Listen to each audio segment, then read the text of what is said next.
Comme disait Héraclitos, nous oublions même ce que nous faisons en éveillé tout en étant endormis. Nous les oublions, nos rêves aussi. Effectivement, ce matin, j'étais assez sûr de ne pas oublier ce que j'ai vu d'une manière très détaillée, en forme bien sûr, en rêve. Et j'étais sûr, j'ai fini, j'ai fait une retour en arrière et j'ai reconnu toute la trame de mon rêve et j'étais sûr que je veux m'en souvenir parce que c'était trop clair et insistant. Là, après un moment d'engourdissement et de réveil, j'étais toute prête pour recommencer mon travail là où j'étais resté pour en faire la forme finale et idéalisante, c'est-à-dire qui, dépassant toutes les séquentialités, fragmentarités et des, disons, narrations, récits, anecdotes, ce qui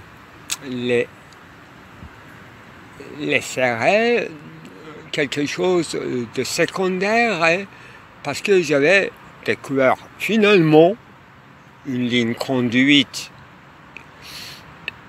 qu'on peut, si on veut, interpréter, comme une légende par rapport à une image, mais au fond, il ne s'agit que de l'image, un mouvement kinésiste qui joue un rôle de légende, au sens de Roland Barthes.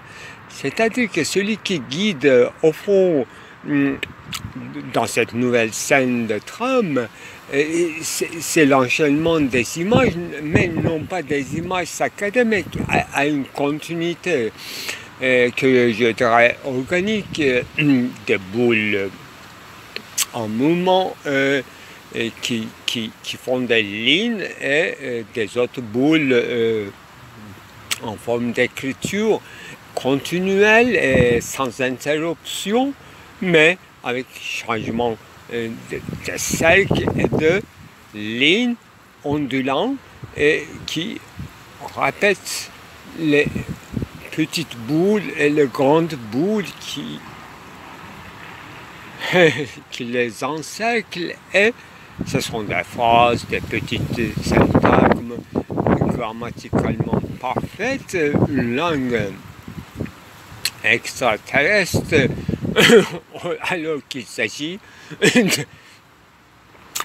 de faire comprendre tout simplement, sans avoir autre recours à des images circonstancielles, à des saisons, à des moments, à des atmosphères.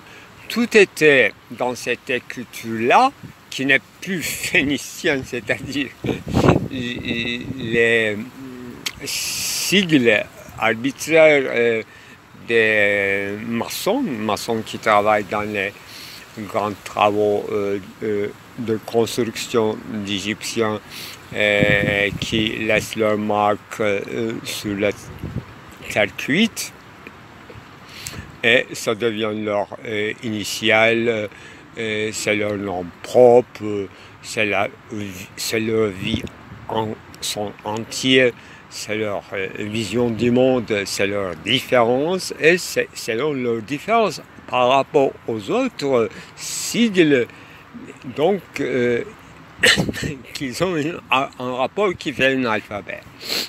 C'est ça l'alphabet phénicien, qui est né d'un douloureux travail d'inconscient, c'est-à-dire le travail normal. Vous ne travaillez pas pour faire des renommées et des grands bouleversements dans la science et dans l'épistémologie, mais vous faites votre tâche seulement. How now? know-how, etc. Vous le mettez sous la pierre avec lesquelles vous êtes déjà devenu un, parce que c'est pendant tout le temps de travail, vous n'avez affaire qu'à une scalp, quelque chose qui incise la terre, ou bien qui les moule, et votre grand espoir final, c'est laisser votre trace et passer à une autre matière brute à mouler. C'est votre travail et c'est votre vie. En Égypte, à Babel, pourquoi pas dans une bande de production de industrie de reproductibilité en masse. Et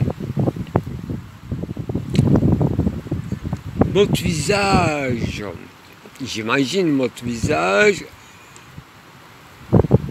non, dans mon rêve, il n'y avait même pas de visage, il n'y avait que, pour moi en fait, moteur premier, pour aller vite et sans tomber dans la faute d'orthographe, dans la faute de mise en encadrement et de effets paragonal et de certains accélérateurs de la vérité à l'œuvre, pour accéder à une œuvre qui sera votre ergon, votre œuvre, c'est-à-dire encore votre petite vie. Donc, sans entrer dans les détails des conditions de émergence de votre conjoncture de vie, franchement précaire et éphémère, et vous n'êtes pas d'ici, c'est-à-dire que vous pouvez être chassé. Vous pouvez avoir à tout instant décret d'avoir évacué immédiatement les lieux, ou bien de rester dans une cellule pénitentiaire parce que vous n'avez pas assez bien fait votre travail dans une vitesse voulue. Parce que le pharaon vient de mourir et son œuvre monumentale, le tombeau, n'est pas encore fini. Alors qu'on peut l'enterrer dans un coin, dans le milieu des pyramides, mais on peut continuer à les construire. Après, on peut toujours négocier entre les hommes. Voilà, la négoce. En vue d'un sigle qui est leur sien, et qu'on apprend, bien sûr, hiéroglyphes égyptiens, quoi qu'on ne croit pas à le contenu, ça raconte quelque chose et vous le comprenez quand même, à force de choses. C'est pas votre langue, mais vous le comprenez, vous travaillez là. Alors que vous mijotez à côté, c'est-à-dire au sous-bassement, une autre fabrique de signes qui serait communicable entre les maçons, disons clairement, les Phéniciens était un peuple de côte méditerranéenne. Ils n'étaient pas des esclaves d'Égypte. Là, une partie peut être comme dans la Côte d'Ivoire, peut être attrapée par force. On peut les amener aux États-Unis, à l'Amérique, pour faire travailler dans le champ de coton. Là, vous pouvez siffler, chanter dans la nuit, dans la claire de nuit, et vous pouvez communiquer en toute langue africaine pour savoir si un rossignol dans la nuit va vous comprendre et répondra par le sifflement pareil qui est là dans la forêt. Tout est tranquille, on va y retourner, on fait comme si on était dans notre forêt originaire. C'est ça un peu ce qu'on appelle la différenciation dans l'évolution du signe, et dans la simultanéité et dans la diaconie. On comprend bien, très bien, la signification et l'idéologie, l'au-delà est décrit à partir des éléments d'ici-bas reconnaissables dans une écriture hiéroglyphe. Vous n'êtes pas égyptien, mais vous comprenez ce qu'ils disent, en quoi, dans quoi, vers quoi vous travaillez quotidiennement, mais vous fabriquez, voilà, vous mijotez, je disais tout à l'heure, je crois que c'est une sorte de coup d'État, mijoter tous les cuisiniers d'en bas d'une manoir mijotent en cuisinant, ils font des considérations en langue chiffrée. C'est ça. Il n'y a que des romans anglais qui racontent ça, ceux qui sont en haut, ceux qui sont en bas, phénoménologie de l'en bas, traduit en langue de la phénoménologie de la bassaise, qui fait ensuite, bien sûr, le grand sujet des romans anglais. Voilà, hein. Littérature, la lettre, la destinance des endroits, c'est-à-dire des sifflements dans une claire de nuit, des retrouvailles des rossignols et des clapitons. Les sonorités de vagues, de littoral, disons, comme je n'ai pas pu prononcer le mot clapitement, c'est-à-dire la voix des eaux mouvementées, d'une répétition ondulante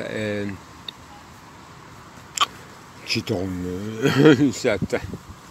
Oui, une tranquillité de l'âme, paisible repos, et qui vous pensez sous la contemplation des étoiles, de faire des lignes, non pas arbitraires, mais des conjonctions, disjonctions, des petites assemblages combinatoires. Vous les combinez avec ceci, vous les décombinez, et avec cela, et vous en faites des figures et vous vous endormez finalement ce qu'on appelle le repos. Si c'est pas comme le mien, sinon c'est torture. Mais de toute façon, en nous rêvant, nous reposons les yeux et nous expérimentons ce que nous aurions capable de voir si nous étions aveugles, même nés aveugles. C'est ça, une économie des yeux qu'on peut rajouter facilement une mélodie en bas de page pour en fortifier l'effet.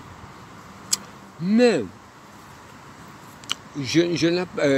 dans mon réveil, avec tant de travail quotidien qui m'attend, j'ai pas pu assez réfléchir comment je vais faire.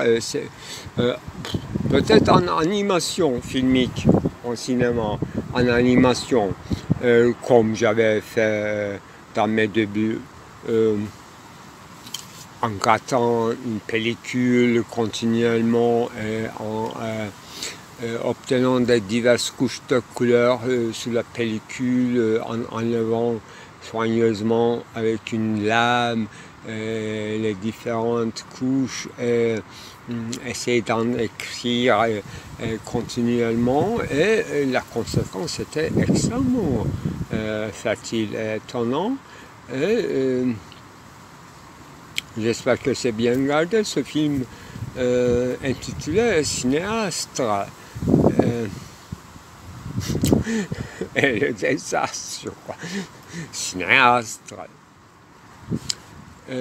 Cinéaste, c'est une mot valise qui composait des cinéastes et des astres. Donc les astres cinématographies m'occupaient donc depuis très longtemps. Ce film, cinéaste et spectateur, la technique dont je parle est appliquée sur un film acheté à bon prix dans une brocante à Paris, porte Clignancourt, je crois, et appliquée sur cette pellicule en ajoutant une lecture de poème intitulée de la même façon cinéaste et spectateur. Mais ce matin, j'étais pas dans le mode de souvenir, mais d'une activité pleine, d'une praxis visuelle, mais prévisuelle au sens pré-réflexif, c'est-à-dire sans un montage, sans une vue finale, un processus en tant qu'une technicité possible, sans avoir touché à n'importe aucun matériel, c'est-à-dire dans le rêve, en me réveillant. Non, il ne s'agit pas là, mais quand je dis rêve, je pense une grande poème en prose de Melchior de Tandai en me réveillant d'une siesta. Là, il s'agit d'un rêve d'or, un rêve dont l'objet est l'or. Pourquoi je dis ça? Parce que j'étais en train de lire tous les fragments de Héraclite. J'étais dans la moitié du livre et je suis tombé effectivement sur cette histoire de l'or.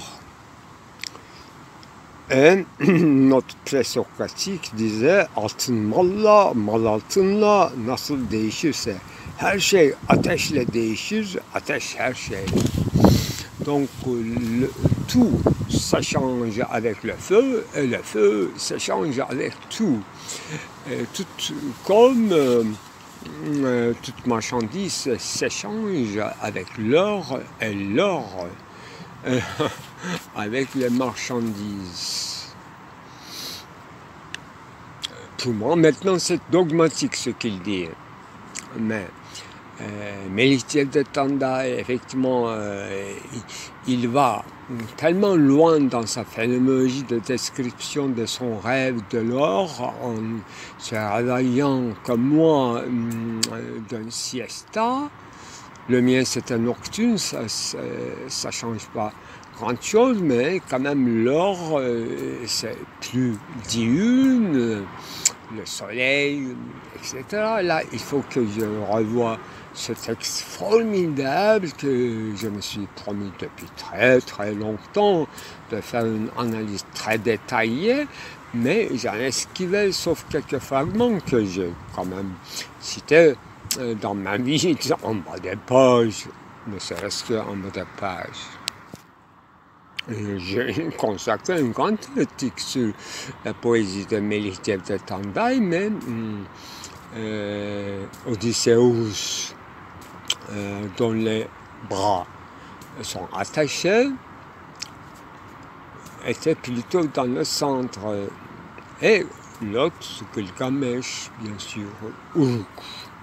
C'est extraordinairement riche comme poète, Melitjev de Tandai.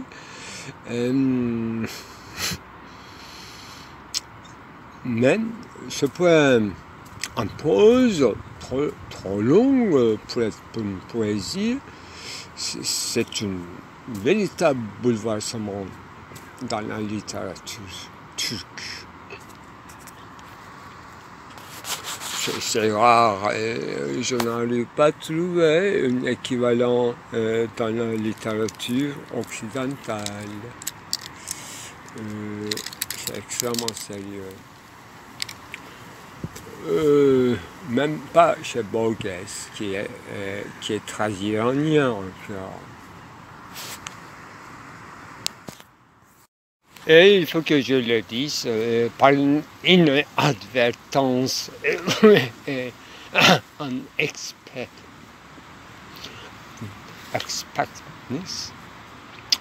de trop de travail depuis quelque temps. Il est vrai que j'ai fait un journalisme philosophique, mais j'avais oublié le titre de ce film que j'avais publié. Et c'est seulement en regardant qui a visionné quoi que j'ai vu citer première fois dans ma vie le titre de mon film journalisme philosophique. J'aimerais bien savoir qui l'a visionné pendant 5 minutes au moins, mais il a bien fait, je lui remercie beaucoup parce que sûrement il est très intelligent de vue la fréquence de publication dans ce dernier temps des films, effectivement. Il a compris qu'il s'agit d'un journalisme philosophique, mais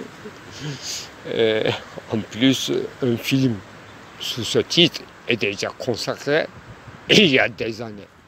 Bon, si je n'étais pas philosophe, si je n'étais pas ceci, etc., j'avais plein de capacités, effectivement. J'ai diminué mes capacités seulement en philosophie.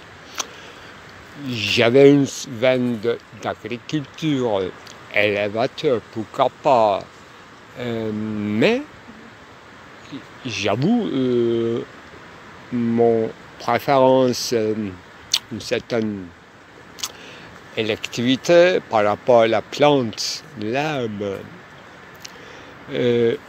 surtout toutes sortes de plantes, même les algues. Oui, Héraclite disait que l'eau de la mer est pure et à la fois très composée. Et le poisson peut le boire abondamment, mais l'homme, s'il boit, il meurt. Voilà. J'aime bien savoir ce genre de simple sagacité et pour vivre dans la nature, bien sûr, avec quelques préceptes qui valent comme morale de vie et, pourquoi pas, pour ce jour. Je ne suis pas un homme de production, mais il faut que chacun produise quelque chose, mais dans un séjour paisible quand même. Je compte, je suis dans un lieu privilégié à la production de laquelle je n'ai aucune contribution, donc je ne peux pas pleurer selon l'Ancien Testament à leur disparition. Je compte 1, 2, 3, 4, 5 et demi grandes palmes.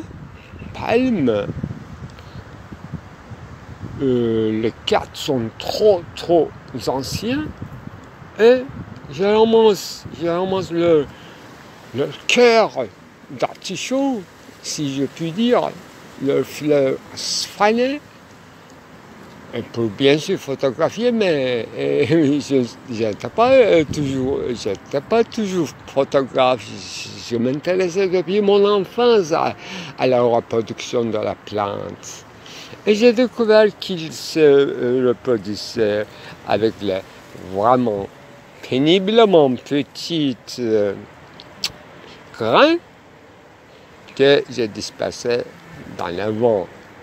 Surtout que, juste en face, c'est pas la première fois que je viens ici, j'enregistre des moments très intenses ici. On a brûlé encore la moitié de 3, 4 arbres, et l'autre moitié, c'est encore plus devenu abondant. Et j'avais, de manière erronée, l'appelé utile cet arbre idée, et aujourd'hui, j'en ai ramassé les fruits abondamment pour la première fois parce que son goût non mature très aigre. Après, maintenant, c'est très bon pour le thé, assez sucré et devenu jaune, rouge à peu près. Voilà, ma vie, tout simplement était ça, avant de devenir un philosophe déridien. Dans une terrasse de café en passant à Port-Royal à Paris, un ancien ami m'a dit « Qu'est-ce que tu fais ?» J'ai fait la philosophie. « Ah, quel genre de philosophie ?» Du genre déridien. « Ah, vous êtes polémologue ?» J'ai dit « Oui ». Alors que je n'ai aucune affaire, enfin rien à faire avec la polémologie. Mais c'est vrai que une grande tâche de la philosophie, c'est aussi surmonter les polémiques, c'est-à-dire quiproquos, discussions, réfutation, etc.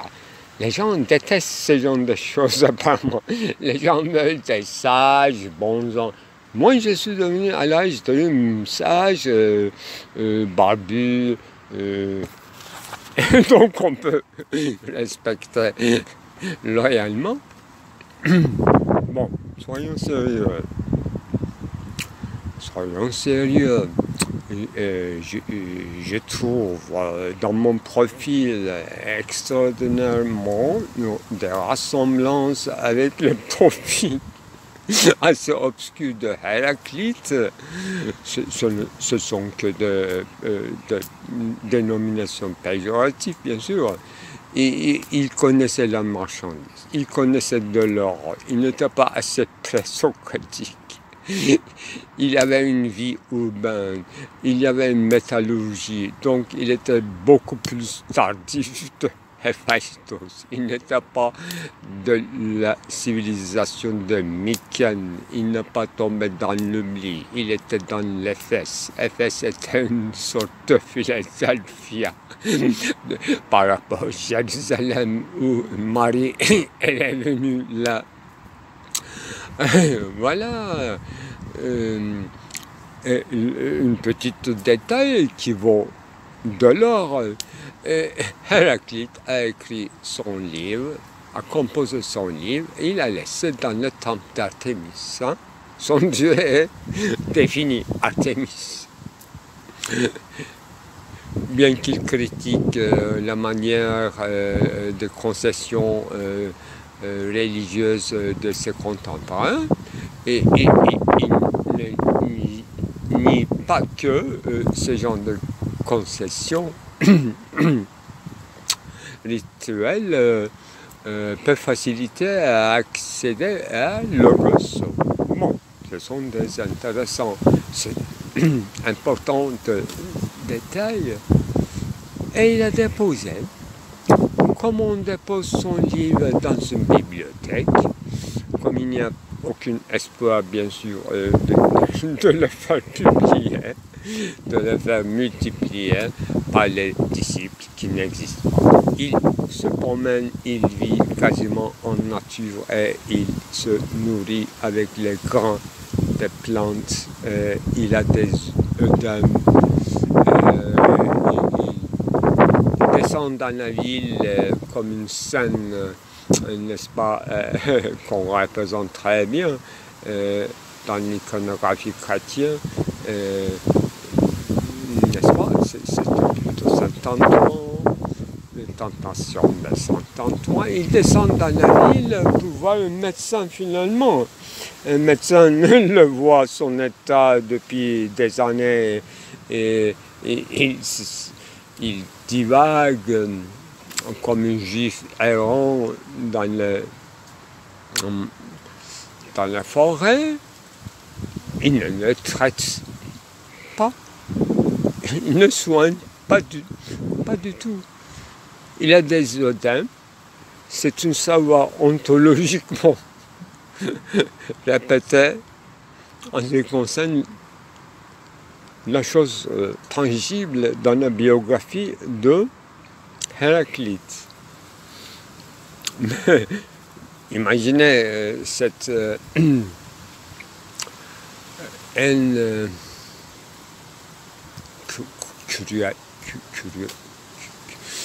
crualité de la ville d'Éphésos,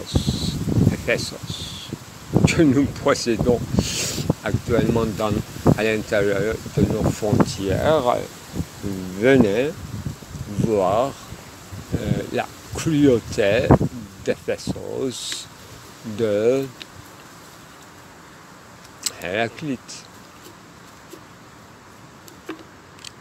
Aujourd'hui, c'est encore plus cruel.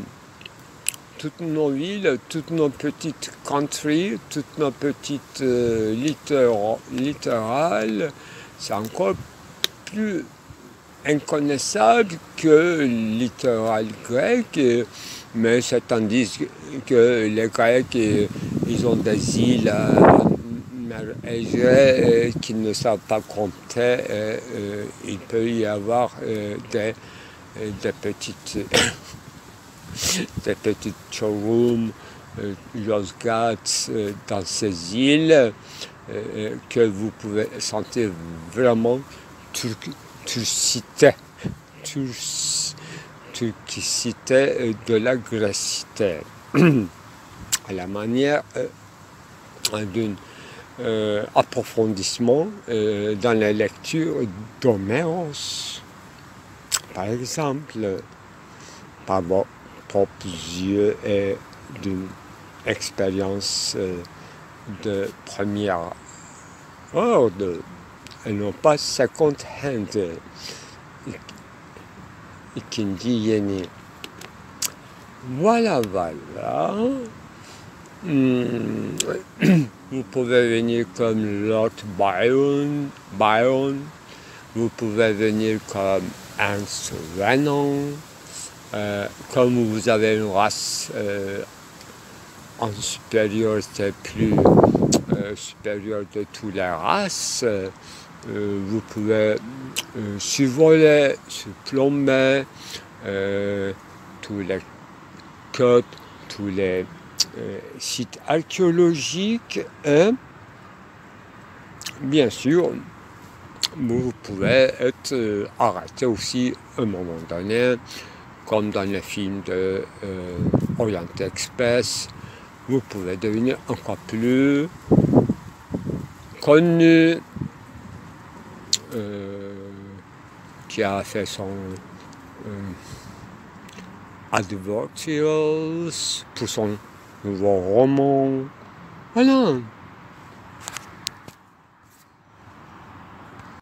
Alors, j'ai une faible pour Tennessee Williams.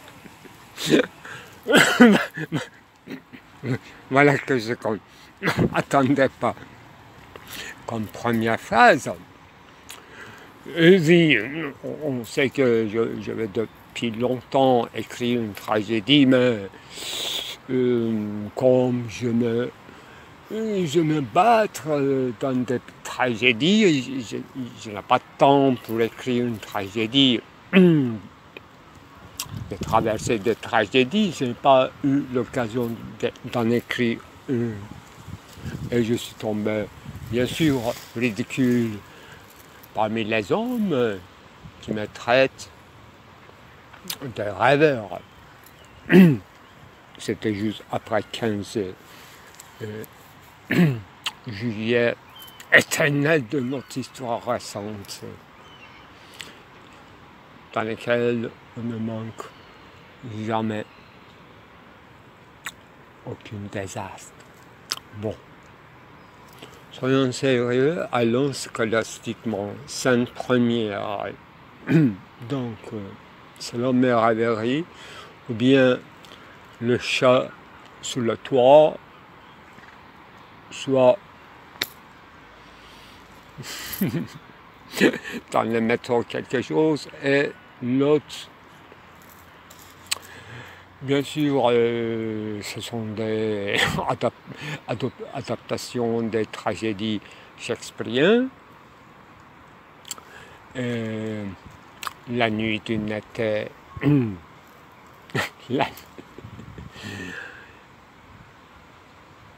bon, je parlais uniquement d'un instrument musical dans la tonalité qui m'a marqué. Voilà, Tennessee Williams, ce n'est qu'une occasion. Et avec une adaptation au cinéma, d'une de ces pièces de théâtre, au Miami, soit au tropique, il y avait Elizabeth Taylor, il y avait une certaine, je crois, c'est certain Marlon Brando, une certaine Richard Burton, je suppose. Donc, cette fois, et avec une nappe indigène, bien sûr. Ça se passe dans une plage de coco, dans le Pacifique, avant la bombe atomique ou après la bombe atomique, ça on ne sait pas.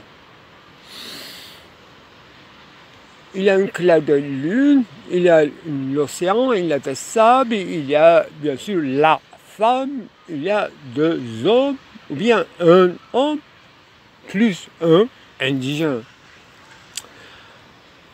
Mais c'est la musique qui compte. La musique, il ne s'agit que de tam-tam.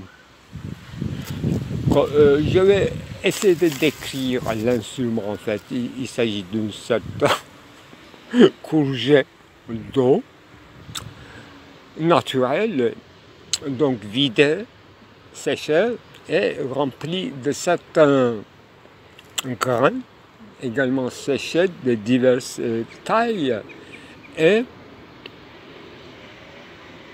dont l'utilisation ne consiste que à osciller avec deux mains à droite, à gauche, à droite, à gauche, en bas, en haut, c'est tout. Ça suit tout le mouvement musculature et ça donne une jolie tintamarre de nuit. Pourtant, c'est pour l'occasion de faire bouger Vénus de ses écus. Voilà, la scène primordiale pour mon adolescence, c'était ça. Boum, boum, boum.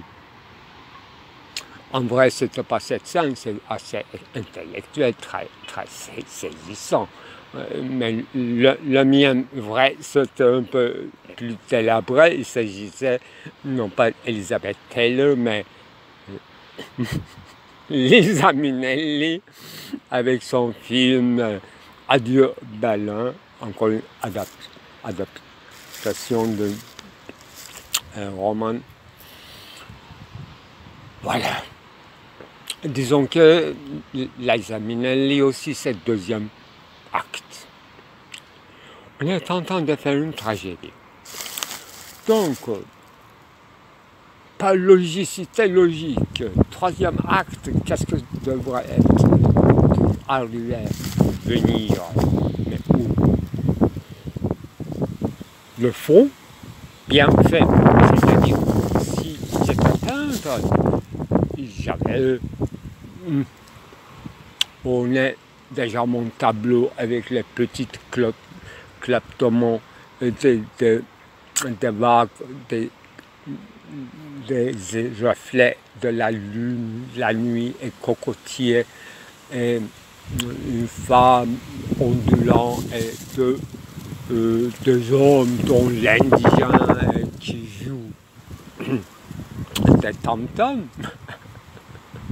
Disons, un instrument de percussion quand même, que je suis en train de fabriquer actuellement en ramassant de divers grains de cocotiers, de palmes, en séchant soigneusement à la maison et en testant tous les jours leur sonorité sans avoir trouvé un récipient qui va les recevoir avec quand même une très mince, comment ça s'appelle, une peau d'intestin d'une mammifère avec les poils de ces toisons bien tendus sur cette courgette séchée, et il manquerait que quelques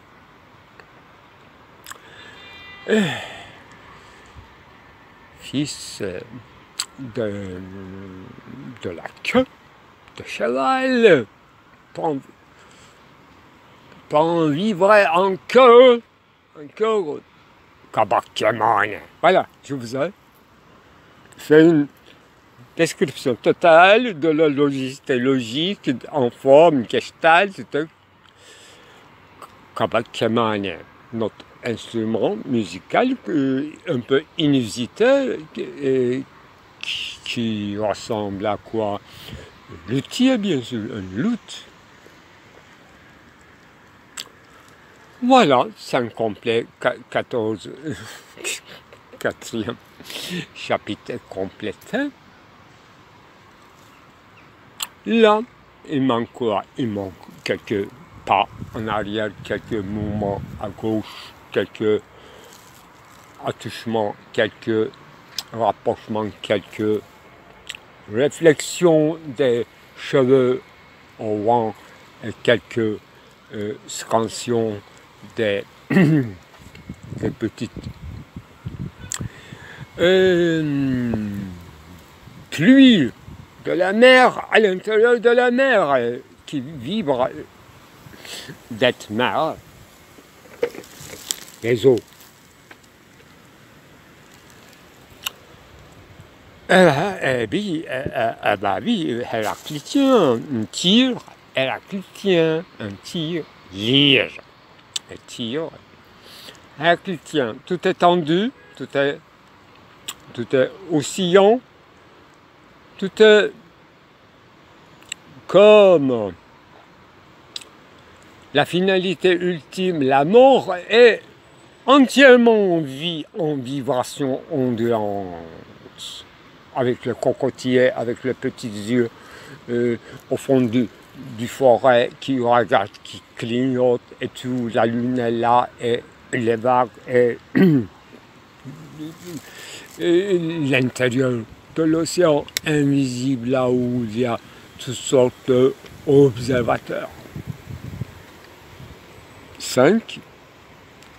Acte 5. Compléter, rideau. D'où je veux en venir. Plein, vide. Être, néant. Être, rien. Table complet. Jeu des ombres. Image découpée, moumontée, donnée en kinésis. Une trilogie qu'on peut figurer les contours transposés en mémoire des totems, déformés en abstrait.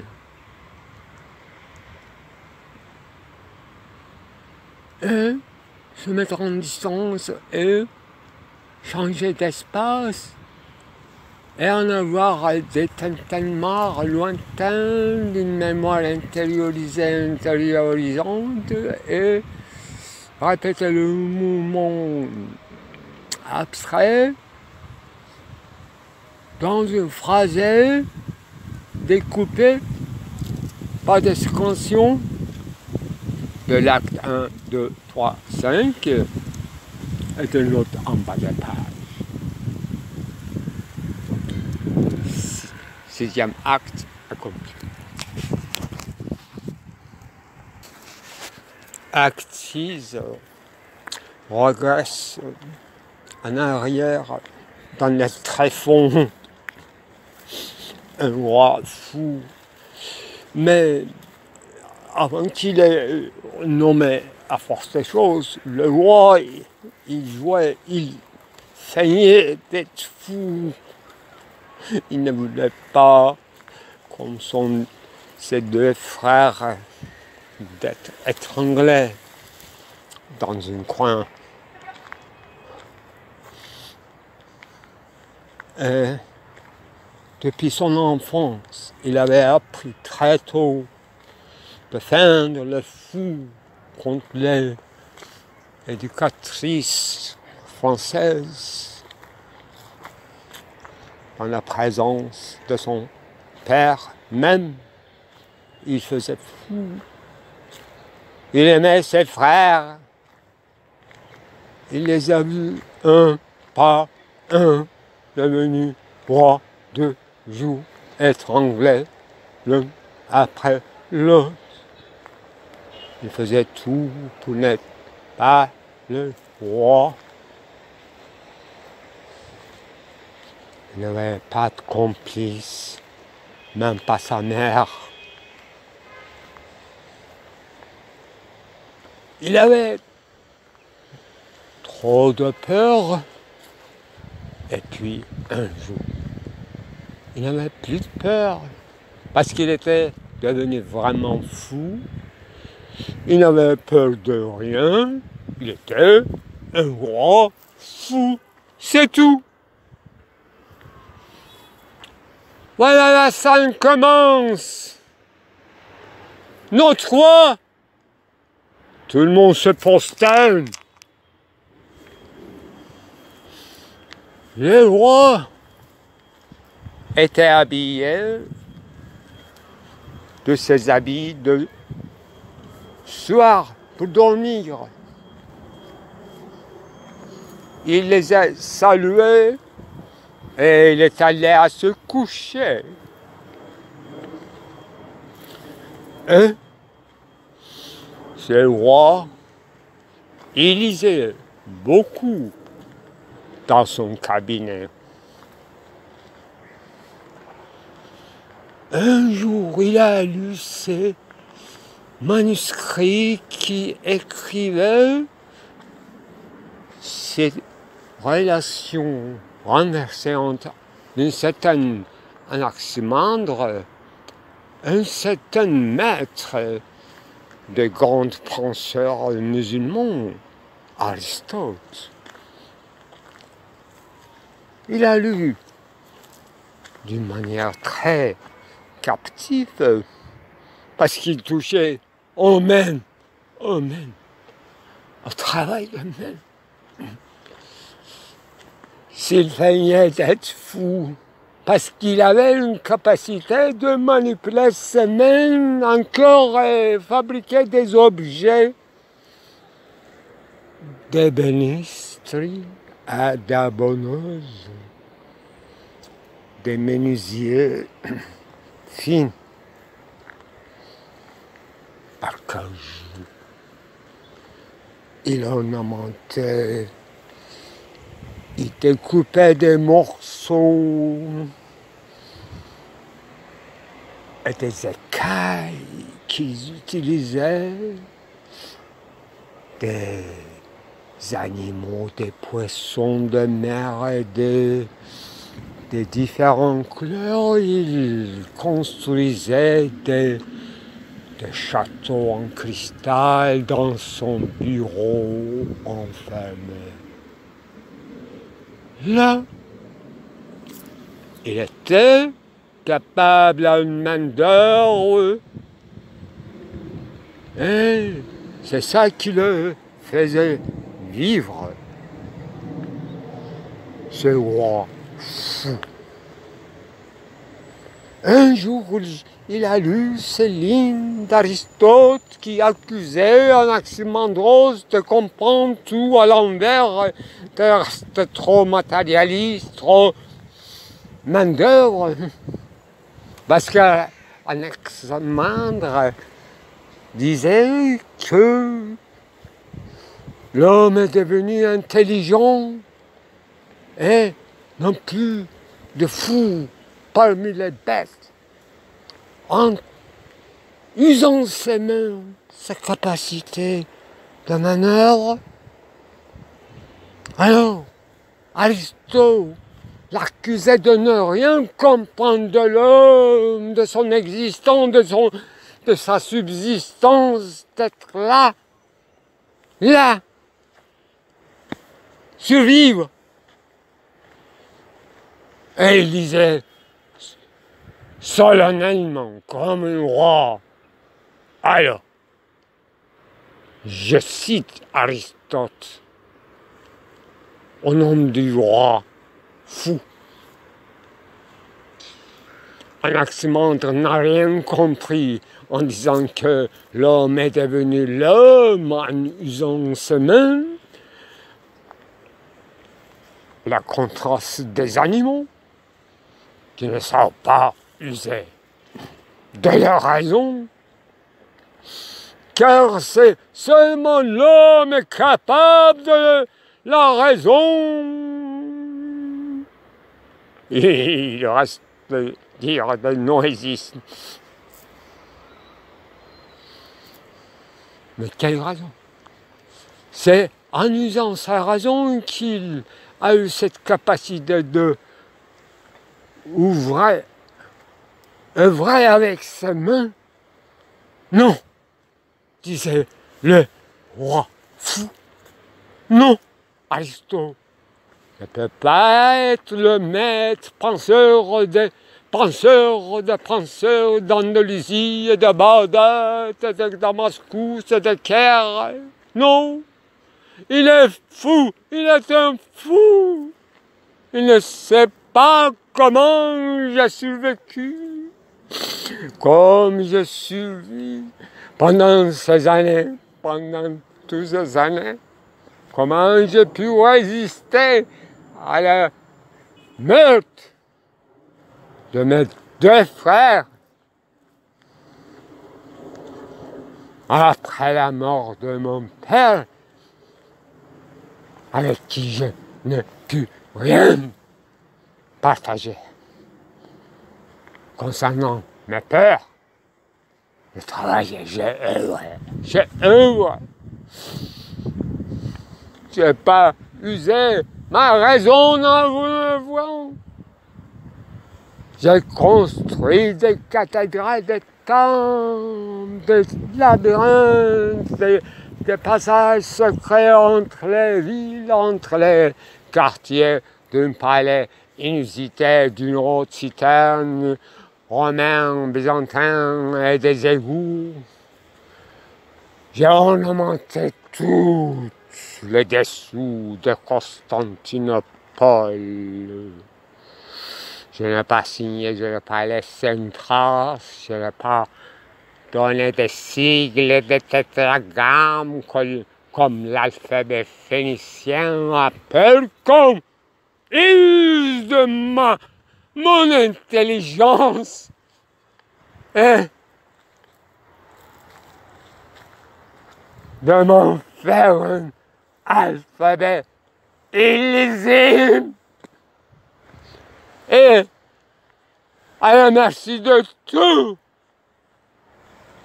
en usant de mes figures. Il oserait se marchander, s'échanger, subsister, se substituer et adopter des fils de chrétiens pour notre armée. J'ai dit non, Dieu me pouvoira. Peut-être que j'ai une idée à l'envers de construire un temple, non pas en eau, mais en bassesse, comme les Habeshites, Éthiopiens, les premiers chrétiens apparemment, les Coptes, et qu'ils voulaient vivre dans l'ombre en Afrique, dans la fraîcheur des eaux. Voilà, dans notre ville, il y a beaucoup d'asthme, c'est-à-dire une église, on ne peut pas fonder un lieu de culte n'importe où. Il faut un susto, il faut quelque chose qui se glisse, des liquides morts qui se mélangent, qui descendent comme aérement et se ramassent dans une puits au fond d'une pyramide. Là, on peut faire baptême, si vous voulez, une seconde naissance, un nom donné, témoignage, besoin, reconnaissance de sa paternité, sans parler de maternité immonde. À la force qu'elle ne passe pas par la parole, la mère du petit dauphin, exagère